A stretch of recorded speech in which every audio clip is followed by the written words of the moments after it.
For me, just the fact that when we were shooting Iron Man in 2007, he gets shrapnel in his heart, and then Yin Sen puts a metallic tokamak reactor in his chest to keep the shrapnel out of his heart. I mean, it's beyond metaphoric. You know, it's literally the physicalization of it, and I think that's why Stan Lee and the whole just Marvel lexicon is so. It's you know, you still got Thor and Hulk and these other things, but at the heart of it, these are all they're just these archetypes of kind of broken people. I appreciate that there's a modicum of desperation going on in this during the Civil War of it all.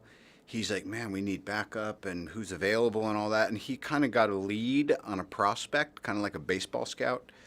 And then, fortunately, he just develops this belief in Mr. Parker. First of all, Tony is unlike many superheroes. He's been in a committed relationship for some time, but just like if you have a nice wife, she'll say, "Oh, you can flirt, just don't do anything about it." And I really wanted to play that up because the Aunt May was remarkably different previously, and I've known Marissa for a long time, and she's just a perfect. You look at the way that Spider-Man: Homecoming is cast; it tells you everything you need to know about what a fresh start this franchise is getting. You know what it's like? Your kid turns 16, and that means they're supposed to be able to drive. But now there's all those apps where you can find out where they are. It's kind of like that. He's attempting in his own half-assed way to do some modern parenting. And also, the stakes are a lot higher than are you going to get a ticket or be an offender bender. I mean, lest we forget, he pulled Peter Parker into life and death situations shortly after meeting him, just a year or so ago. He's self-aware enough to know that he might not be making the right decisions, but you do what you can, and he's a lot more personable than he used to be. Also, if you think about all the times he's been up against these insurmountable odds and situations and all that,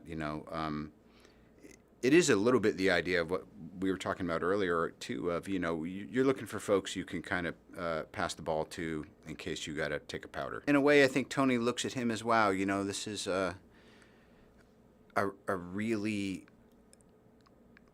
capable he's got a good moral psychology. He doesn't have the limitations that Tony was born into by being in this military-industrial complex family. This movie is really fun. It's really well conceived. It's highly entertaining. It really takes full advantage of all of the possibilities that you would hope a new iteration of Spider-Man would have. When you see it back, or you get the feedback from an audience or from people who are seeing it and reviewing it, you go, yeah, you were right to do that version of it, not this version, because it's always a game of degrees and inches and all that stuff. But also for me, seeing all this young talent coming in, and they've been influenced by me and Michael Keaton, and now we're actually, speaking of Homecoming, we're kind of feeling like, these kids are pretty damn good.